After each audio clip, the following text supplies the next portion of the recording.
Hello and welcome back to the Mindsets podcast. Today I'm joined by another very intriguing guest who's got some things to show us, first of all. But before we get into that, Darren, let me pass over to you and you can introduce yourself. Yeah, brilliant. Thank you very much for having me on. First of all, my name is Darren O'Reilly. You might have guessed from my accent. I am originally from Ireland, now living in London. My background, grew up in a place called Kildare, so very rural kind of countryside, and then moved to Dublin and then fell in love with sport, but I'd say we'll get into that a little bit later on. And now I am a co-founder of a superfood milkshake company called WholeSupp. Fantastic. So as I said, before we can get diving right into the juicy part, we do show and tell. So for those that are listening to this, don't worry, I'll try and do my best audio description, but here's an opportunity to jump over to the YouTube, have a look at what's going on. But Darren has brought, a couple of things to go through, but the first one is in your hand right now, which is a miscellaneous black book. Yes. So the miscellaneous black book is basically my diary. So a lot of what I've learned is around discipline. And one of the more recent things since setting up WholeSupp is realizing how disciplined you need to be, and crafting down to-do lists is one thing, but then also feelings and how I feel that progress is being made. So it's a bit more deep than just a notebook. Well, most of my notes are actually, for work reasons, are on the laptop, but for personal goals and development, it's all in the book. And I wish I'd started doing this sooner. But it's, I think, a nice tool to have at hand. So most people, when I think of a diary, I think of something that's got the days and the calendar slots, a bit like what you said I probably use my computer for now. But then also the other thing that it sounds like is kind of like a cross between a journal as well. Is that the sort of approach you're taking? Exactly, yeah. So it's a hybrid of a journal and then kind of just dated for reminders of things that went well, but then also things that didn't go so well, that challenged us, and anything that I learned from it. So whether that be from a team perspective, team performance perspective, or an individual performance perspective from how I handled something or how I could have done it maybe better. Out of interest, because you said that this is something that you wish you'd done sooner and you think is really good practice, does that help you switch off a little bit when you're not around work? Yes, absolutely, because it's there, I know it's documented, and usually for me, removing digital can help me kind of unwind, because we're a digital first business, so everything we do is kind of online and on a screen. So this way I can kind of decompress and just put it down on paper and then put it to one side. Fantastic. That's something that I know I struggle to do, especially with technology. There's constantly messages that I could probably be sending if I'm not waiting to read. And there's so much I'm thinking about constantly that I put off because of the thing that's in my hand, which is my phone. So yeah, maybe I should start doing some of this. You know what? It's a great task. I did it for first kind of 6 months of last year, just as a kind of a test, and now I've just been doing continuously. So it's not exactly a long habit, but it's certainly one that I feel has helped me with particularly stress and kind of priority management, of reflection of how I want to behave and how I want to trying to enhance my own potential leadership skills, but also just my own flow. I like as well that you're kind of tracking how you feel something has gone or how you feel about it, because that's something that I've not thought of. And I guess where I'm pointing to it more being a bit like a journal, in terms of you can see, I guess, if there's a pattern of something going on. Absolutely, yeah. It's really powerful. Fantastic. Well, it seems like this sort of logic has come from maybe some of your background as well, which is what we're going to get into. So growing up in Ireland. Yes. I can't exactly weigh on what that's like, so do tell. Brilliant. I was very fortunate, grew up on a farm, so we had cattle and horses and all that sort of stuff. I have two older brothers, Stephen and James, and it was funny, we were always kind of entrepreneurial as a family, put it that way, but also super competitive. So my first love was sport. So but being the youngest, my two older brothers used to rule the roost, put it that way, and playing with their mates, you end up kind of being kind of the runt of the litter, so you get thrown around the place a lot. The competitive nature was always there. But then even from a business perspective, our parents are always very open to letting us try things. So our first kind of business would have been selling eggs to our local butcher. Oh, wow. Yeah. So I must have been probably 6 or 7. But my eldest brother Stephen has the ledger, and certainly we had like our little post office account and stuff like that. There's a Stewart's inquiry where that book is now at the moment, so we're always wondering where he put away those few little shekels. But it was brilliant. We were really lucky and had a great childhood. Amazing. So you said that you obviously had the competition with your brothers, and being the youngest, did you find that you followed them in the direction of sport they went? Yeah, so we were all sport mad. Certainly when they went to secondary school, they fell in love with rugby. But for me at the start, when I was kind of before going 13, 14, 15, I loved football and hurling. Hurling is it's an Irish sport. So for some of your listeners who may not be familiar, it's basically like lacrosse. It has a stick and a sliotar. And I fell in love with that sport, played for my county all the way up, and we won an All-Ireland, which is incredible. Great feeling, great experience to be a part of a young team to actually win an All-Ireland county level. And then I kind of fell into rugby because of a good friend of mine, Robbie Lawler, brought us to Nace Rugby Club for the first time. I just kind of wanted to hang around with him, so I was like, yeah, let's go with this. So I went there and started playing, and just took it up pretty naturally. I was actually quite big as a kid, so you could imagine it was quite fun to throw people around at like 13, and then moved to secondary school. And the secondary school I went to was a rugby mad school, so part of fitting in and kind of getting to meet new people was just playing sport. So dove head first into that and loved it.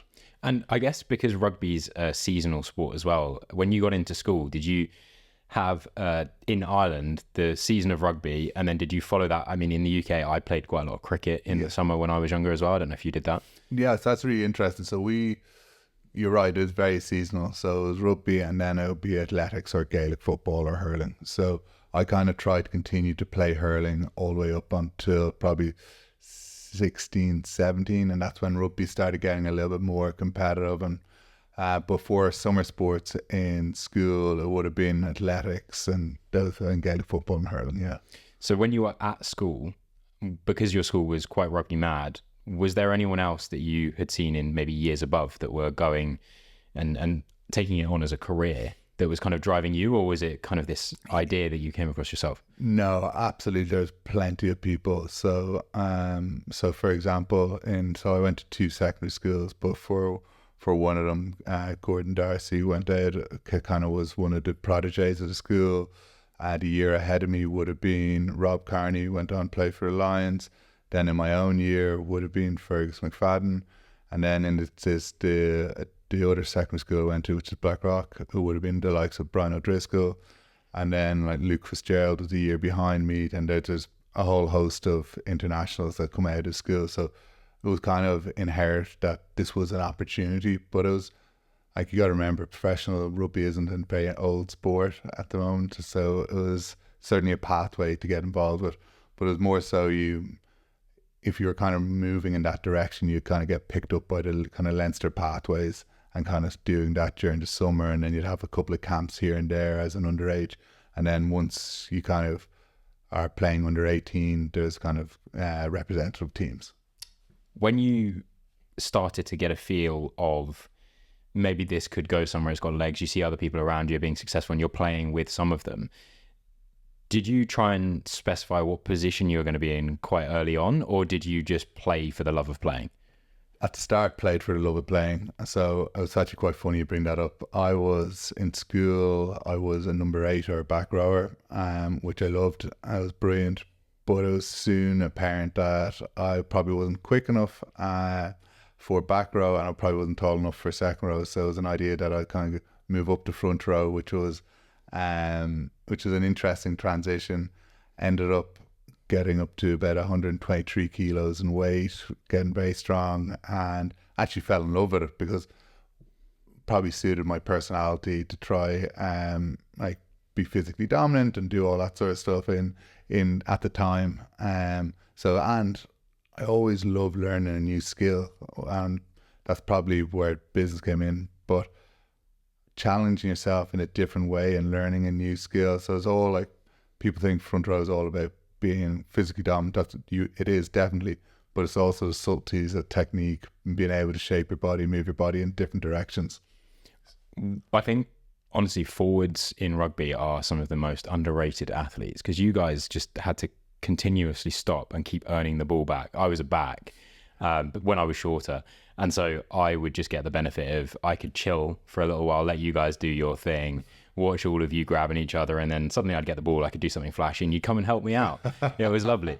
Lucky you. Exactly. But as you made that transition, and you, I guess, through school and getting some involvement with Leinster, did they help you with your training? Because there is a bit of a difference in how you would train. Yeah, absolutely. Yeah. So we're really fortunate. We would have the best dietitians, nutritionists, strength and conditioning providers, our coaches out there.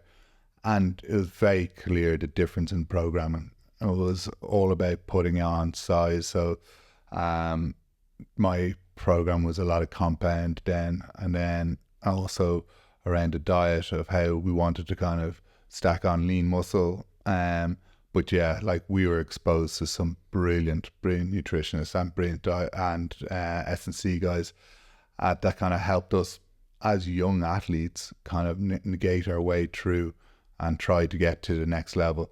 And like, lucky enough, like, a lot of the guys who were in kind of the academy around my age group actually did go on and play, represent Ireland at senior level, go on and play for the Lions.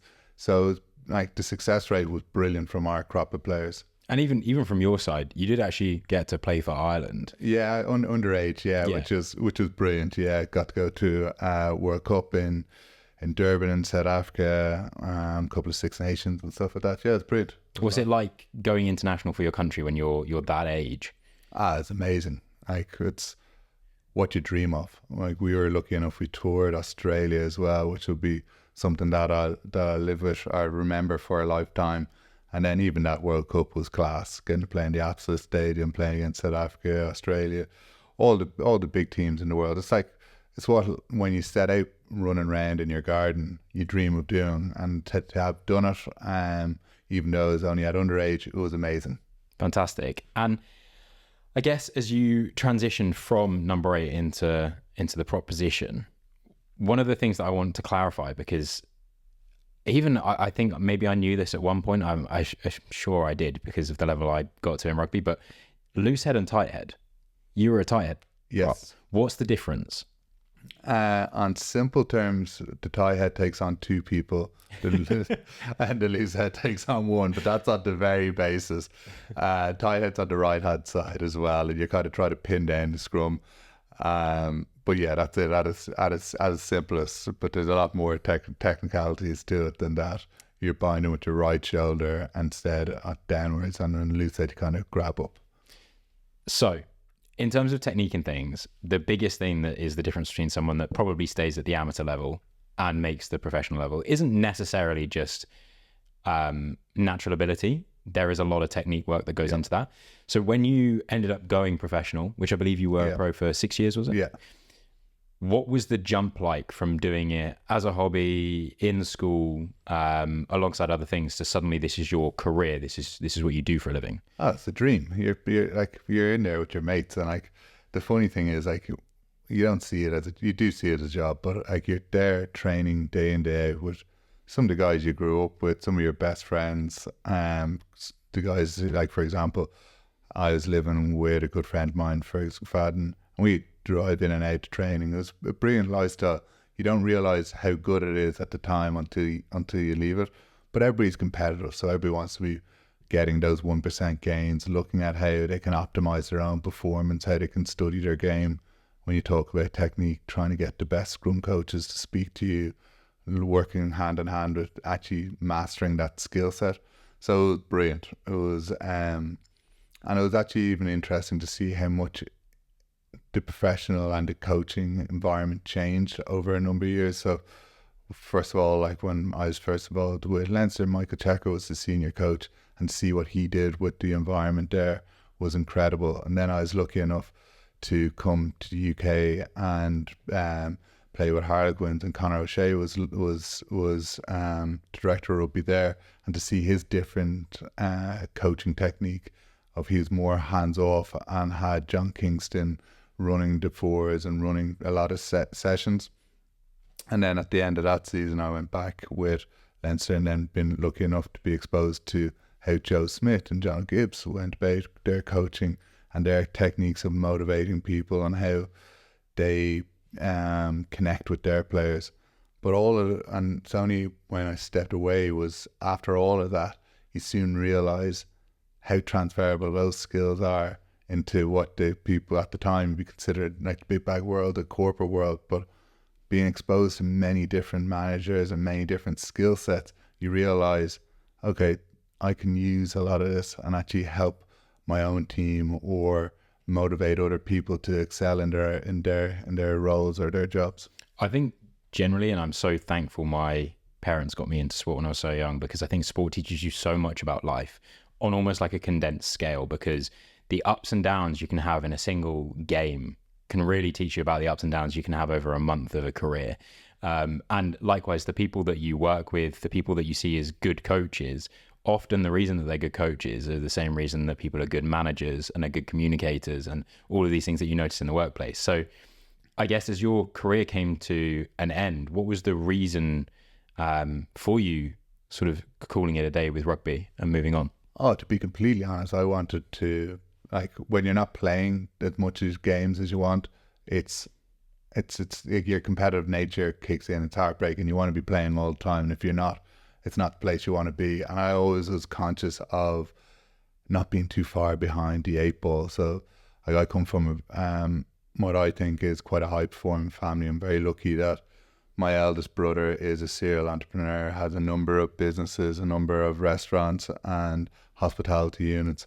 My middle brother James went to New York. He's been there now 15 or 16 years. He set up a collaborative workspace, opened up locations in New York and in Hollywood.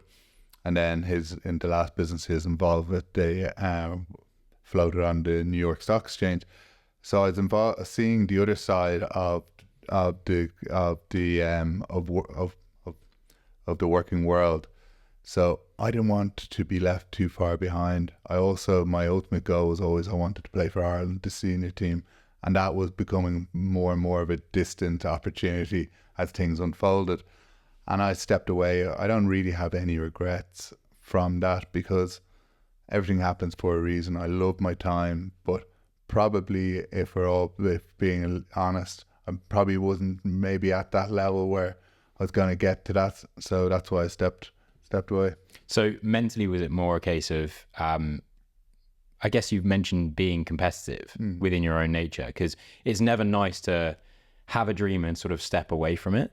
But I suppose if you have in mind another dream that you could work towards, then does that become easier? Yeah, and like at the time when I stepped away, I was quite content because I got to live a professional athlete's lifestyle, be exposed to some brilliant people, from players to coaches to mentors that you get introduced to.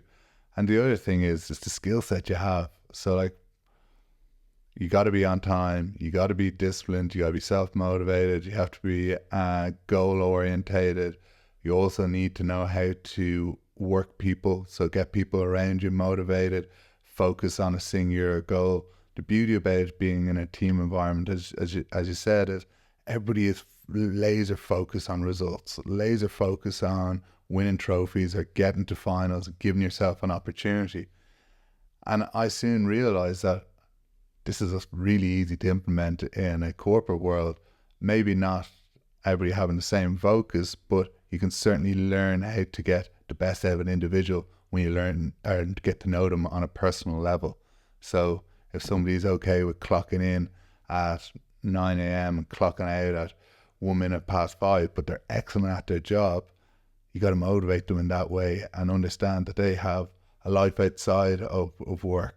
But then there's other people who are really motivated about getting a promotion or being rewarded financially. And then you start realizing that all these different people have different skill sets, but you're able to trigger what motivates them so that we all achieve the end goal. Exactly. And I think having that overview perspective of all these different things that can come together in a beautiful working system must have been still part of a learning process as you moved into that corporate lifestyle. So what was it like when you had made that jump and day one, you're now not a rugby player, you're now...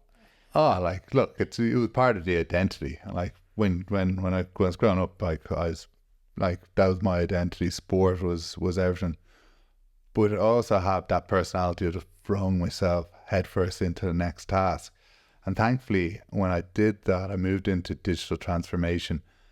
And I just took to it really well because one, I had some brilliant managers at the time who I was lucky when I joined, a new MD came into the business I joined. And when we were doing our onboarding, this is all pure coincidence and luck. You need to rub it a green sometimes. But we did our onboarding week or 2 weeks up in Manchester at the time together. So we had dinner every night.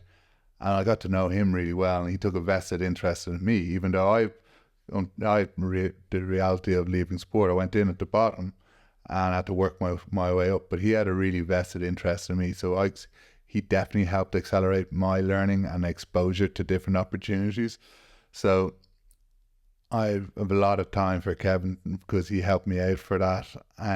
But also gave me the confidence as well that if I put in the hard work, I'll get the outputs. And that's basically, he gave me that exposure. So it was good timing, brilliant timing. He's still a good friend of mine now because of it.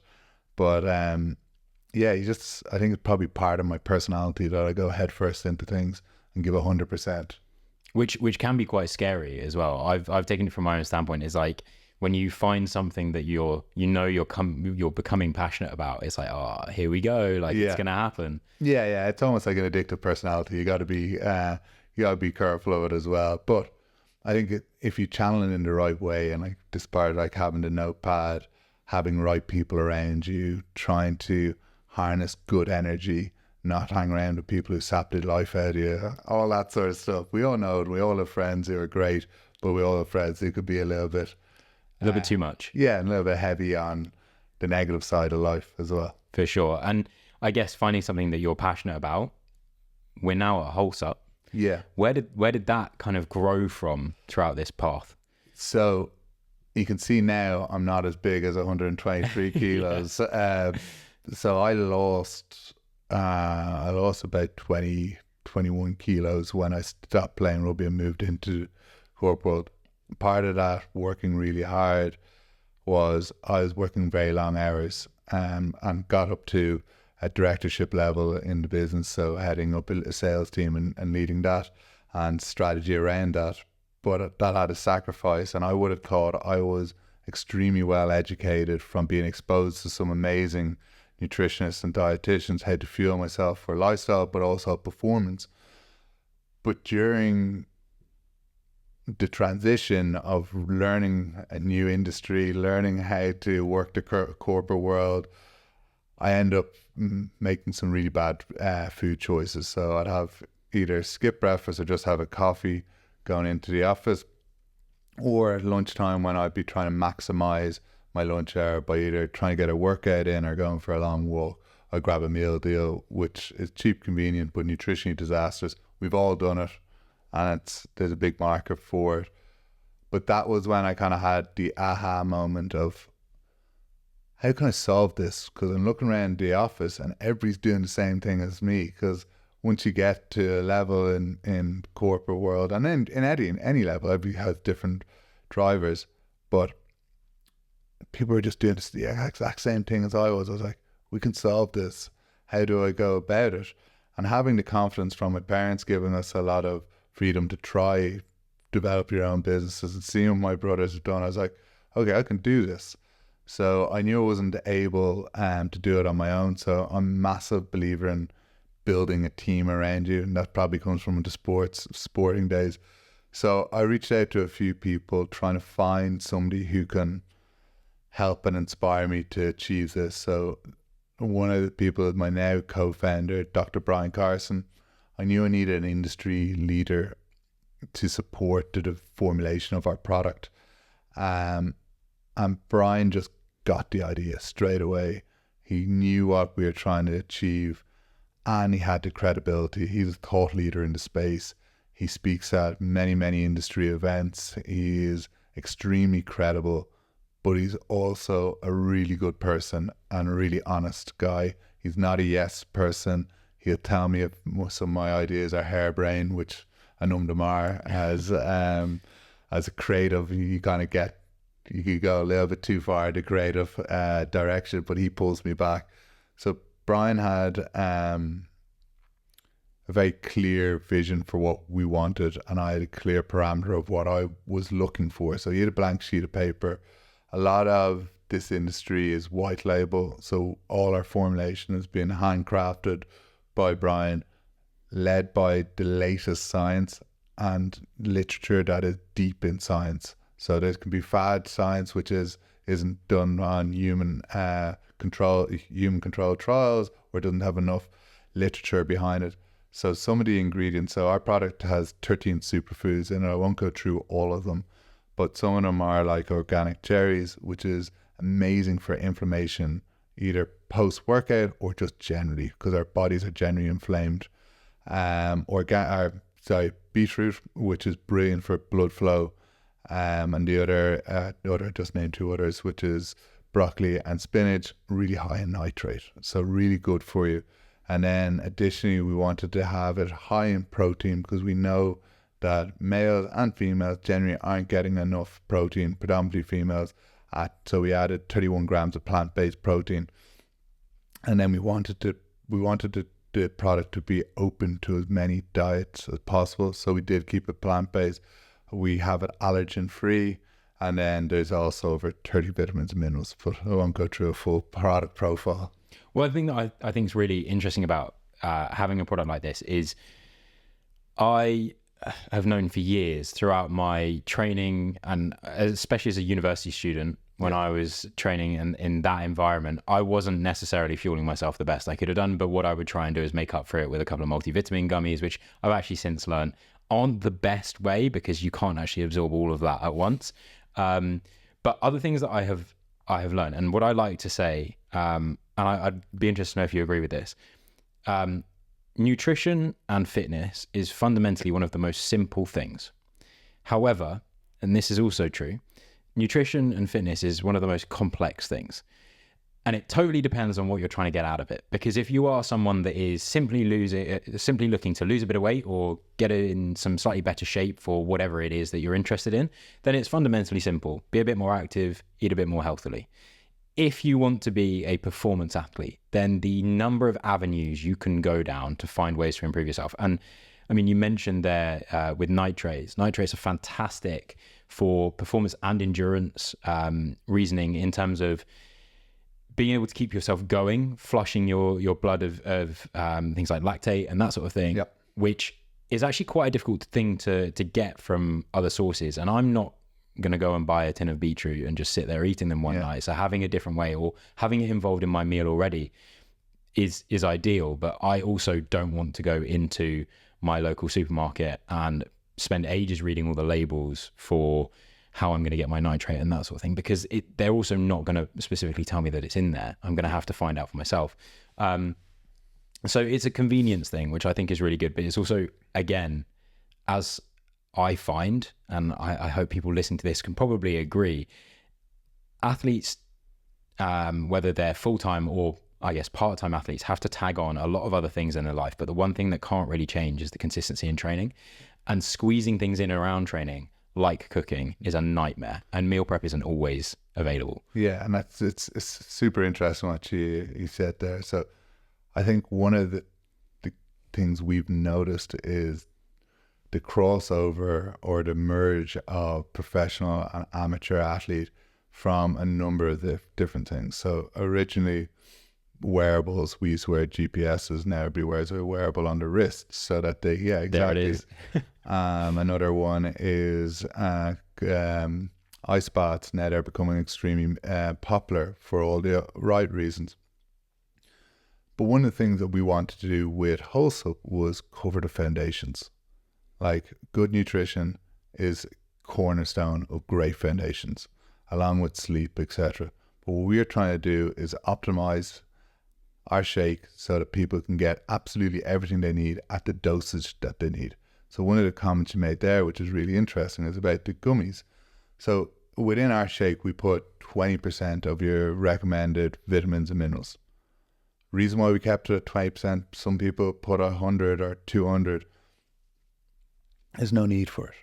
You can only absorb 20% at a time. So if you're taking a Baraka tablet, break it into 5 and dissolve it into 5 and have it in 5 sittings throughout the day, because your body works in overdrive and you aren't able to absorb it. So what we wanted to do is actually optimize people's shakes so that they know if they're having it for their breakfast on the go when they're running into the office, that they're going to have absolutely everything they need. They won't get a sugar spike because there's no added sugar. They're going to have sustained energy from the good carbohydrates and the healthy fats. And then additionally, if somebody's having it post-exercise, we're going to be able to give them protein muscle synthesis because of the correct ingredients in there and the correct bioactives from the handcrafted, selected ingredients that we know actually have impact on the body, that have decades of studies done, that is not just something that might be new on the market. We want to have the best ingredients that actually have the correct science behind them. Something that you mentioned briefly there with the crash is something I had in my previous job. I'd be in the office, and again, convenience, I was fortunate enough that pretty much directly under my office was a shop. It was a supermarket, but all it had in it was really meal deals. Yeah. So I'd go in there. People can rate my meal deal here. I'd go for the chicken triple. I'd go for the satay chicken skewers for the most protein possible. And then, and here's the interesting part of this, every lunchtime, I'd know that I was going to eat my lunch, and then I would crash about an hour after. And to avoid falling asleep in important meetings, I would probably have like an energy drink or some sort of coffee, because in the hope that would, by the time the caffeine has hit me, it would counteract it and I'd stay as a level human being. And in hindsight, now that I'm not doing that every day, it's crazy that that's actually quite normal. Yeah. That you're fighting with these chemicals. Yeah, it's like, look, the world of nutrition is extremely complex. Like, we're trying to solve this and make things easier for people. But like, I'll give you another example. So on the back of a label, labels can be in or out by 20%. So meaning that if somebody says there's X amount of sugar in there or X amount, it can be in or out. So one of the reasons we have batch tested, third-party batch tested our product, and is part of the Inform and Inform Sport programs, so that what we say is in our product actually in it to the level we say it is, because it is complex. It is so many different things lead to different outcomes. So like when you're saying you're getting your crash at 3 o'clock, there's something to part of that's part of your circadian rhythm. Part of it is probably from the food you're ingesting, and then also probably partly sleep and hydration. There will be a whole myriad of different things. It's not a bad meal deal you picked, because it's probably the healthiest that you can get. But it all depends on like, what was the satay skewers put in? What type of bread is it? Is it processed very heavily? Is it like, there's a whole host of different reasons why you may crash. And as we all know, in an ideal world, we would have all our fruit and veg in the garden. We'd be picking it. We'd be getting organic meats if you eat meat, and we'd be doing farm to plate. But the reality of life and the demands on our lifestyle, that's not necessarily always possible. So what we've done is, we believe we've been able to craft a solution to help people. We're not saying don't break bread at dinner time or anything like that, but we're trying to support people when they don't have the time or the correct options at hand to suffice and make that perfect meal.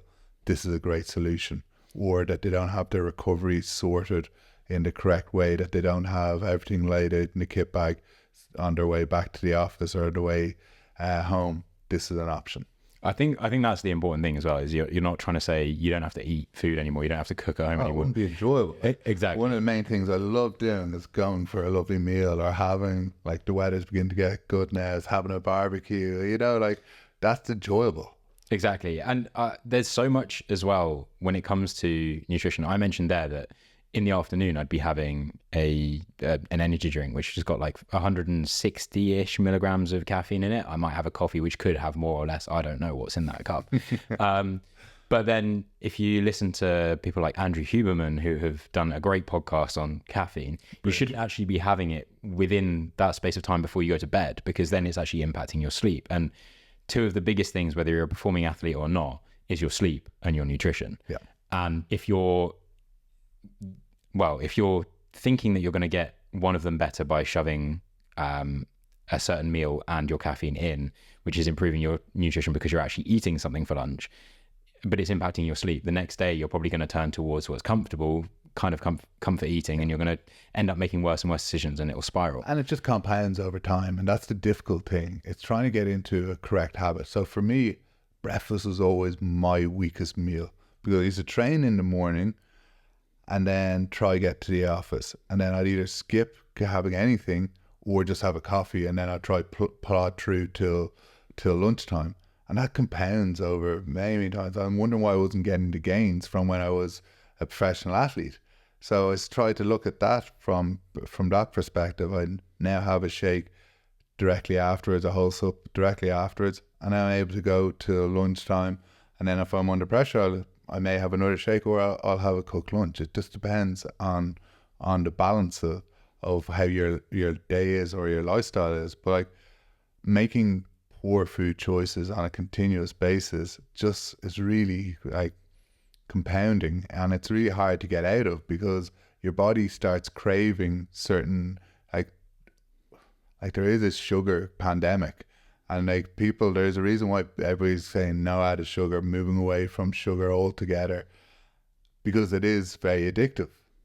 Yeah, I think one of the reasons as well, let me stress, by the way, for people listening, this isn't a WholeSupp podcast. So going forward, I'm not going to be saying, here's WholeSupp, here's WholeSupp, here's WholeSupp. But the reason that I wanted to talk to you specifically is because your background in professional sport, but having to live through nutritional changes, coming up with this, but also from the standpoint of it being a tool to help, and being an athlete is finding those 1% that you can improve on. And if replacing one poor decision because you didn't have a choice time-wise with something that's better, however you may do that, is good to know about. And so I wanted to kind of get your understanding on it. Exactly. And it is just, if you're looking from an athletic point of view, it is all about compounding the correct decisions on a daily, monthly.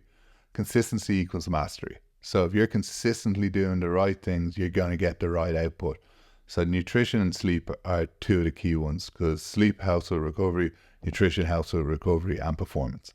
So get that right, and then you can adapt your training from whether it's doing strength, hypertrophy, speed, power, endurance, whatever the skill set is. If you're looking at getting the pillars of foundation correct across nutrition, sleep, you're in a pretty good space. Yeah. And like, we're just an option, but there's lots of different literature out there to help you make the right decisions. If you go to our website, there's a science library where you can look at why we selected this, and maybe you go, oh wow, I never knew about the benefits of beetroot, and you decide you're going to get some beetroot shots to take before a game or before a race, and you think this is going to be great because it's going to give me a potentially 6 to 8% benefit in endurance. Great. That means that we're helping people out. The idea is to educate and support people to make an educated decision, are the decisions that's right for them at the time. One thing I will say, if someone discovers that you can buy beetroot shots, don't do it before you're going on a date or anything like that, because your mouth will be a beautiful purple color. Yes. And yeah, don't be afraid if your urine changes color as well for the first time. It's powerful stuff. Well, while we're giving people advice there quickly, it's time to do some of the listener questions. Yep. So one thing that we do here on the Mindsets podcast is I like to put out a questions box before a guest comes on to take questions from you guys that are specifically from you. Hopefully we can get some direct answers rather than you relying on me asking the right questions all the time. I can't be perfect. Exactly. So we have 3 questions here. The first question is from Ifemwe, who asks, how do you train now that you don't need to train for rugby? Great question. So at the moment, as I told you earlier, I'm doing my first triathlon on Sunday, which I'm pumped about. But in general, my training was a little kind of up and down. So now each quarter I'm doing I set a task to do or a goal to do. So whether that's a high rocks, whether it's doing the kind of CrossFit Open, whether it's doing the triathlon. So I set a specific skill-based one. And then for mindset and just for my kind of mental clarity, I generally train at either 5:45 or 6:45 about 4 or 5 times a week. And I love it. It's just really good. It sets me up for the day and gives me mental clarity. And it's just something I love doing. And it's just funny, you get in a room in the morning and same people, you're smashing out a workout, you're trying to improve yourself, learn new skills, taking up CrossFit more recently, and it's like adults PE, but you just forgot how to move your body in the correct way. 100%. I can attest to that with some of the higher sessions I've done. It's definitely adults PE. Yeah, it's great. With the triathlon, as you've mentioned, you're doing it this Sunday. You also mentioned to me before we started recording that you're not 100% prepared for it. But what I'd love to know about the... Thanks for calling me out. No. Because I think it's interesting, because is it from a standpoint, obviously you're a very busy guy. So is it a time situation, or is it actually because you kind of want to see what it feels like to go in and challenge yourself like that? I think it's a bit of both. I think it's going to be a mental battle predominantly, and I'm quite looking forward to kind of testing myself in that capacity. And then 2, I think it's been probably poor preparation from a swimming point of view. Just because there's just a little bit of friction getting to the pool just because of the location, and that's my excuse. I said to you as well, the thing that I would be worried about most is swimming. I can swim. I have the badge somewhere on my fridge at my mum's house that says I can swim 50 meters. But it's the idea of doing it quickly and for a long distance. I've been told at the start of a triathlon, there's just like feet and elbows going everywhere. So just don't get sucked up in it. It's the mosh pit of water. Yeah.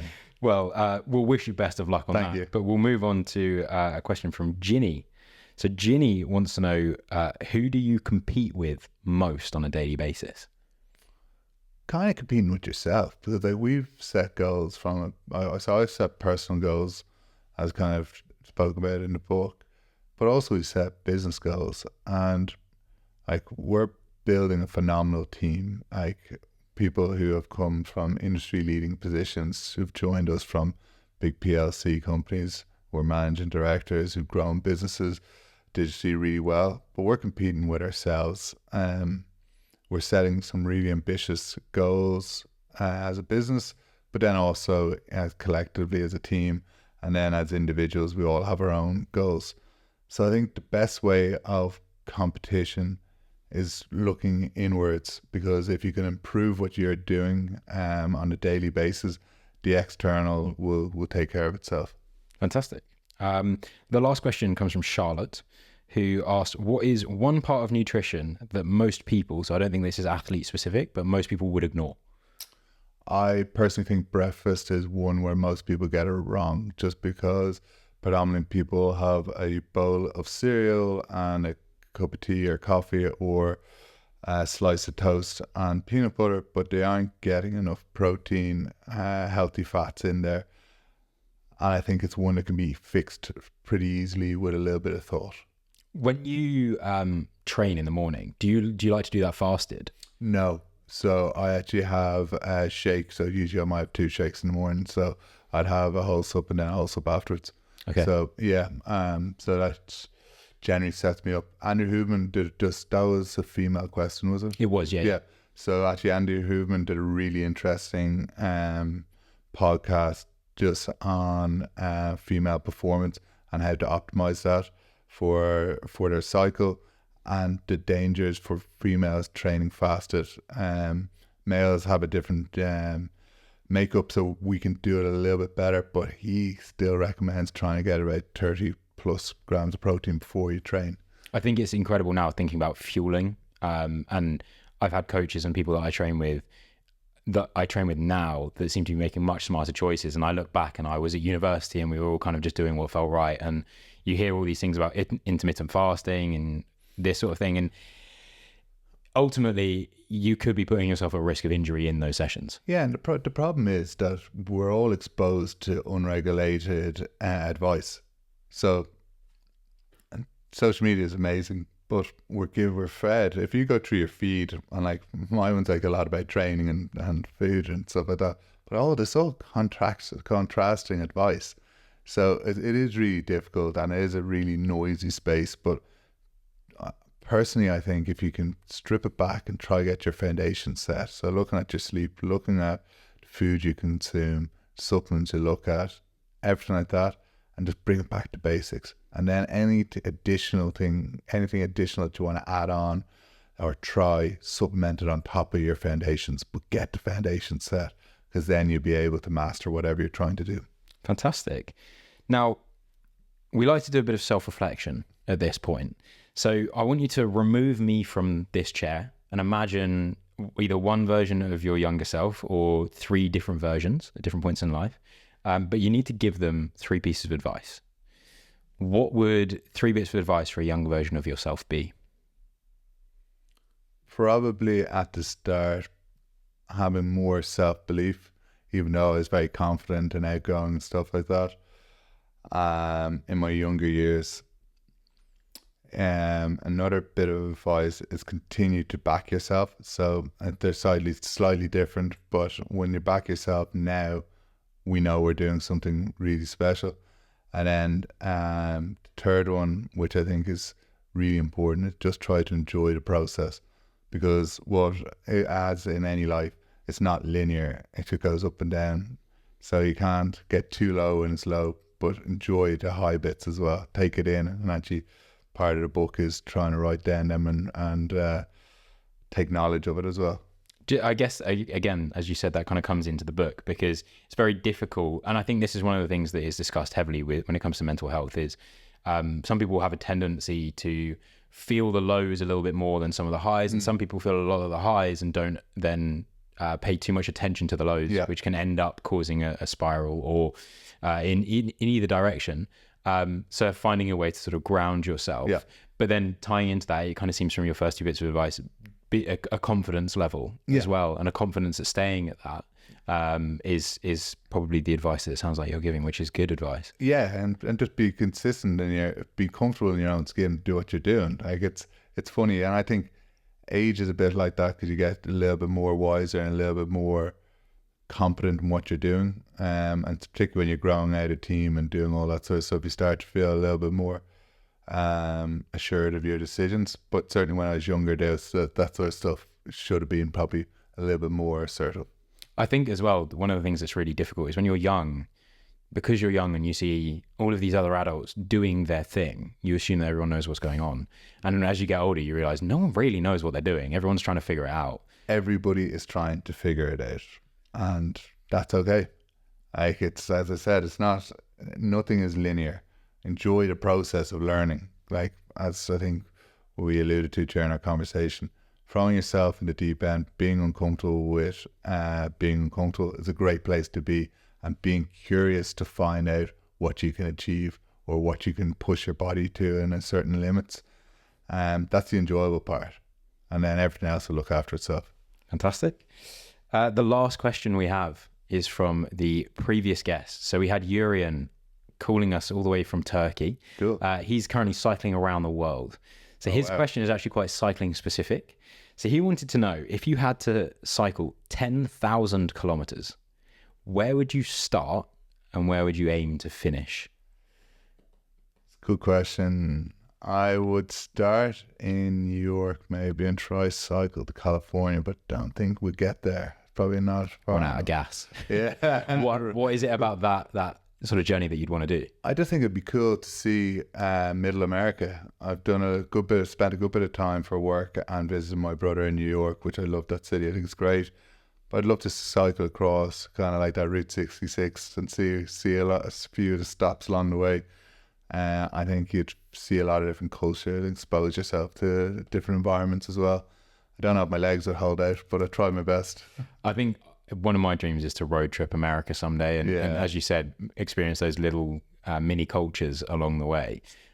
Such a vast country as well. Yeah, big time. And one thing that's quite interesting is though it's one country, the range of different climates you'd have to go through on that bike is something that would be concerning and need some planning. But and cultures as well. Yeah, it's like they're very different places along across America.